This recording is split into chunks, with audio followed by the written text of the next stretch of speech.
We're proud to work with the Minister and his team on many efforts each year.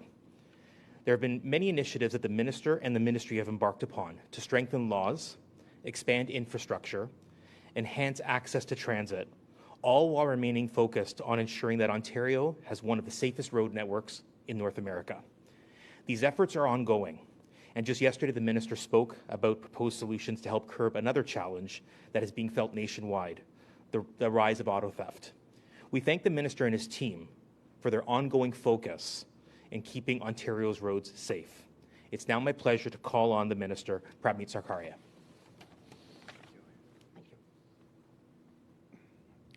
Good morning, everyone, and thank you, Elliot, for that kind introduction. It's great to be here at the Ministry of Transportation Conference Centre alongside representatives for the OPP, Deputy Commissioner, Canadian Automobile Association, and Mothers Against Drunk Driving. Every day, someone is killed driving on Ontario's roads. On average, 1 in 3 roadway fatalities involved impaired driving by alcohol or drugs. And our 2022 roadside survey found that 1 in 5 drivers stopped tested positive for drugs, alcohol, or both. When you get in the car under the influence, you're rolling a weighted dice. Victims of impaired driving are mothers, brothers, sons, and daughters. Too many lives have been turned upside down by the reckless and selfish actions of someone else. Too many families in Ontario have had their lives torn apart, families torn apart by the careless and shameful actions of an impaired driver. There is no excuse for driving drunk, and there is always a choice to plan ahead, phone a friend, call a cab, or take public transit. We're past the time for making excuses. That is why I'm announcing that our government is introducing legislation that, if passed, would impose tougher penalties for those who drive under the influence of alcohol or drugs, including a lifetime license suspension for those convicted of impaired driving causing death. We are also requiring anyone convicted of impaired driving to install an ignition interlock device in their vehicle, introducing mandatory remedial education and treatment for first and second time alcohol and drug-related offenses through the Centre for Addiction and Mental Health, CAMH, and increasing the length of immediate roadside license suspensions for first and second time drunk and alcohol-related offenses.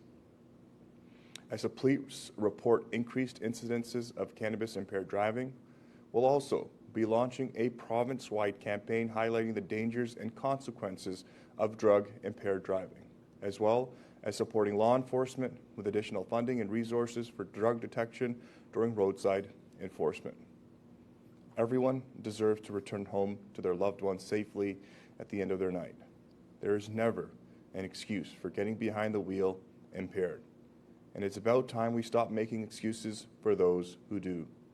If you think there are no consequences for drinking and driving, my advice would be start planning for life without your car. We have a responsibility to keep Ontario families and communities safe.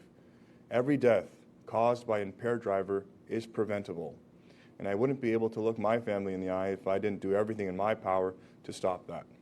Tomorrow, we'll be unveiling even more changes to build safer roads and communities for everyone in Ontario, building on the stand we took against our car thieves yesterday. With that, I'll now pass it over to Carolyn to share more about her story and MAD's vision. Organizations like MAD are critical to Ontario. Their members have suffered unimaginable pain and channeled their energy into building a better tomorrow for all of us. Thank you very much. Carolyn, over to you. Thank you.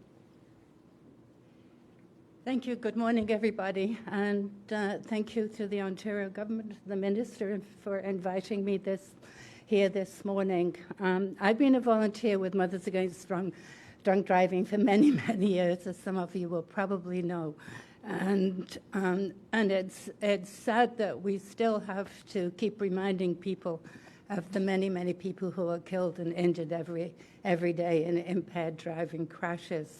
And the reason that I became involved was because if you see the banner behind, that's a picture of our eldest son who was killed in an impaired driving crash on February February the 12th in 1993, and that was 12 years almost to the day after my father had been also killed by somebody who'd been drinking.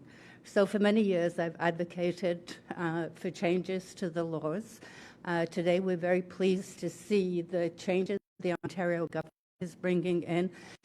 Very important to help get the message out that it's not okay to drink or take drugs and get behind the wheel of a car.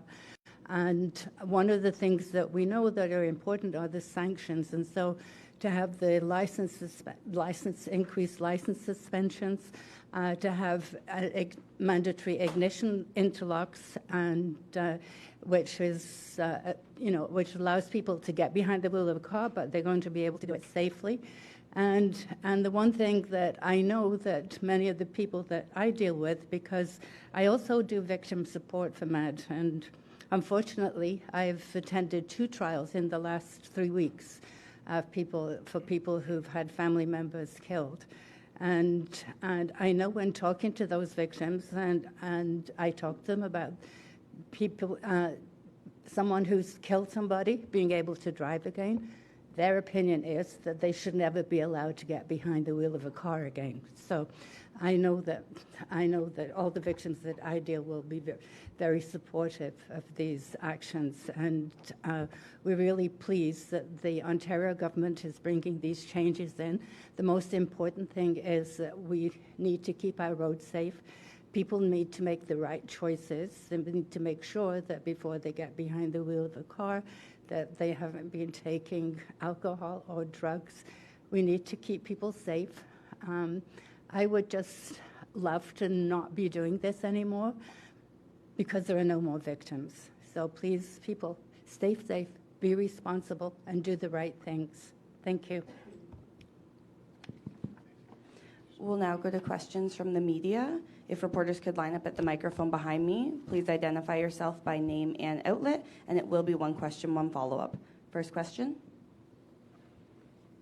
Hi, Minister. Good afternoon. Ontario already has an ignition interlock program in place. So just for clarification, what exactly is new and what has been announced today? Yeah, so this the ignition interlock will make it mandatory upon first offense. So we do have the interlock program, but it doesn't make it mandatory, and nor does it apply to your first offense. So we will apply this to the first offense. So this new legislation will also clarify police authorities to stop vehicles and or administer sobriety tests for drivers on or off the highway. So could you please just clarify what exactly this off the highway part means? Yeah, in many circumstances, individuals who are being stopped on the highway could seek to be off the highway and potentially a different jurisdiction. And so we are clarifying through the Highway Traffic Act to ensure that there is no issue with respect to our clarity on police being able to enforce drinking and driving on our highways or roads across the province. So it's an object of this government to give our police officers every tool necessary to be able to keep our roads safe, and that is what we're doing with this change as well. Good morning, Minister. Courtney Gills with CP24. I'm wondering how effective you think these tougher penalties will be. I mean, we cover stories where people are repeat offenders, sometimes driving without a license at all. What about this legislation do you think will really make someone think twice about getting behind the wheel while impaired? Yeah, no, I think that's a great question, and it's about a package, I think, of many actions that this government is taking. The consequences will be real here. Never being able to drive again if you get behind the wheel and cause death is a serious consequence for an individual. If you are charged with impaired driving, you will have a mandatory interlock device that you cannot get away from. In the instances, we are also ensuring that you will have mandatory remedial training upon first offense as well. So these are some of the measures that we're leading the country with as well, roadside suspensions, license suspensions for immediate that take effect immediately as well. So it's really about, from the province's side, doing anything and everything we can to ensure that we disincentivize anyone for making such a foolish choice, which is to get behind the wheel while being impaired. All it takes is for somebody to plan ahead and call a taxi, call a friend, and it's so avoidable. And so we want to do everything and anything we can within our scope to ensure that. But I always think there's opportunities for the federal government to impose tougher penalties on those who take part in these sort of actions and send a very strong message and keep these people behind bars. And when are you planning to introduce the legislation? How soon could this become law? This will be introduced on Thursday, and if passed, we will go through the legislative process and continue to ensure that we get these implemented as soon as possible upon royal assent of the legislation. It's our intention. We've seen a 30% increase just in last year in charges or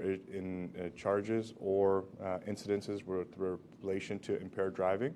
So we know this is a serious issue, and we need to take action now. Hi, Minister. Jayden, Global News. Just wondering, what's behind these series of announcements? You made one yesterday, today, you're teasing one for tomorrow. Why now, and why the rollout now? Well, we need to take action. When we look at car theft has been something that is plaguing every community, every person, every friend, every individual you know will have some sort of story about how they know somebody who's been impacted by auto theft. We're doing our part, and we'll continue to call on the federal government to impose harsher penalties and stiffer fines on those who barge into somebody's house, kick down a door, and steal a car.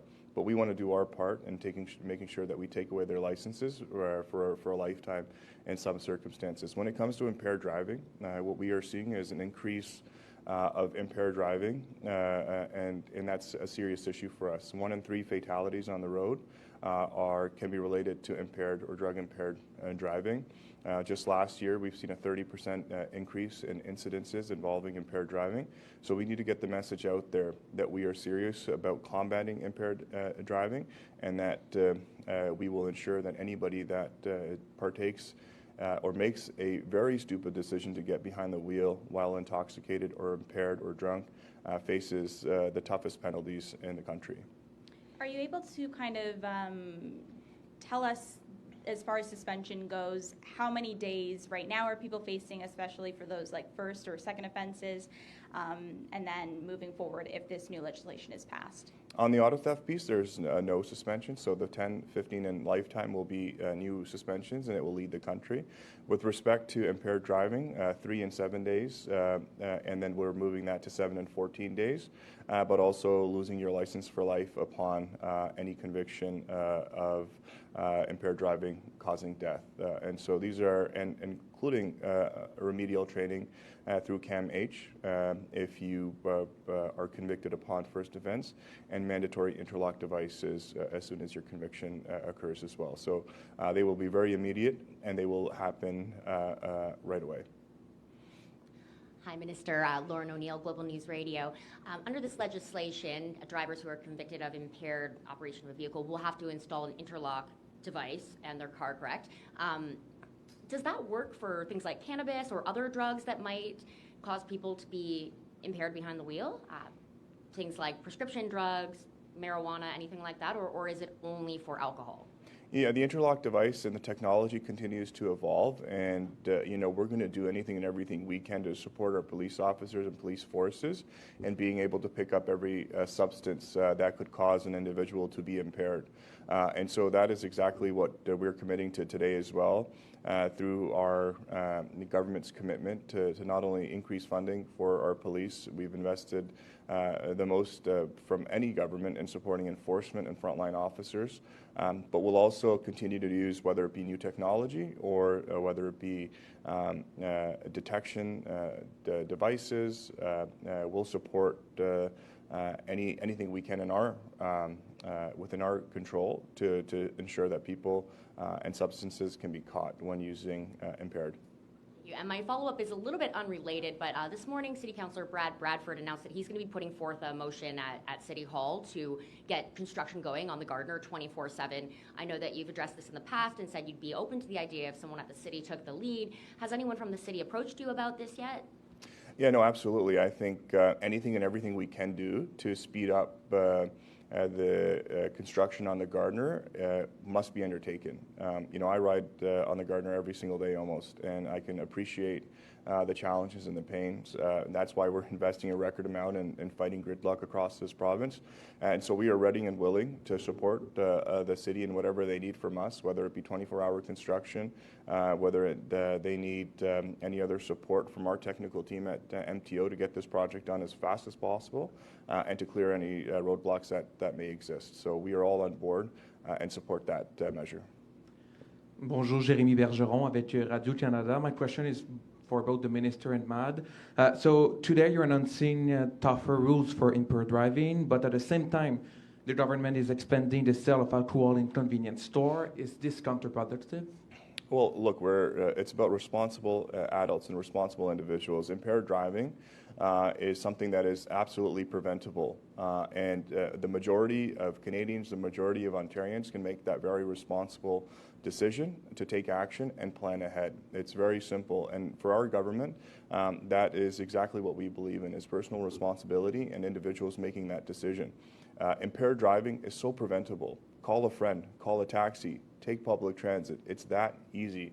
You can have a good time and you can plan ahead and you can keep people on the road safe. So we are absolutely continued commit to that. But if you do contravene or break the law, we will come down very hard on you, leading the nation in some of the harshest and strictest convictions upon those who break the law. And so we don't want everybody to suffer, but if you are the one that choose to disobey the law, and if you choose to contravene the rules, we will come down very hard. And I'll pass it over to Carolyn for comment as well. Sorry.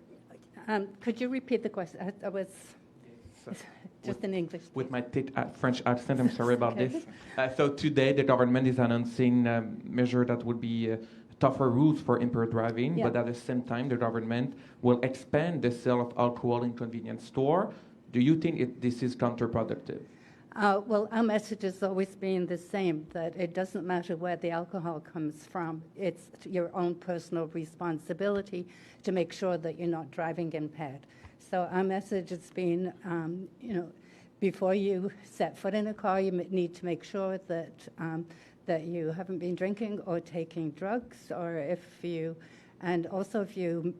going out anyway, you need to make those decisions before you leave. So it's everybody's individual responsibility to make sure that they're driving safe and sober and that we keep people on our roads safe. Hi, Jimmy with City TV. Two questions. First one is, your government continuously complains about the lack of the slowness of the judicial process, and because of that, a lot of people are let loose. Does this have any element that would help speed up the judicial process and not let those cases expire due to time constraints? And the next one is about the Gardner. Spoke about it, and so is the Gardner coming down? The mayor wants part of it down because she says it's unused. I'll tackle the first question first, Jamie. This government has invested a significant amount of resources, whether it be Crown attorneys, whether it be full-time equivalents in our court system. There's been no government that has put more investments into ensuring that people who, whether it be from the enforcement element of it, if you are committing a crime, we give our police forces across the province significant resources compared to other governments, and also our court system, whether it be specialized bail teams on auto theft, whether it be specialized bail teams on anyone who is involved in gang or gun-related incidences. And we thank our partners at the OPP and many of our regional police forces for their incredible work in taking down these very organized criminals and crimes. But we do anything and everything we can to ensure that the resources are there for both enforcement and also the judiciary to be able to solve those crimes and keep people behind bars. But it's important that the federal government also come in with stronger measures and stiffer penalties for those on auto theft and other crimes that continue to terrorize people in their own homes and their own communities. Public safety is critical for this government, and we will do anything and everything we can to keep people safe. On the Gardner and the DVP, one of the reasons for the deal in Toronto was to ensure that two of the most critical pieces of infrastructure in our province remain as is, and that they remain highways, and that the 200,000+ people that use each of those highways every single day continue to have that. The Gardner and DVP are from an economic perspective, some of the most important highways in the entire province. Billions of dollars of goods flow through these highways, and we will do anything and everything we can to ensure that they stay open and that they remain highways. So we will not be tearing it down. We'll continue to support the city in the 2 years of due diligence that we have left. As they conduct the construction on the Gardner, we are also there to support in any way to ensure that project is completed as fast as possible. I know the disruption that it has caused as I travel on it every single day, so we are committed to doing anything and everything to help support the increased timelines on getting that completed. Thank you very much, everyone. Thank you very much for joining us today. Thank you.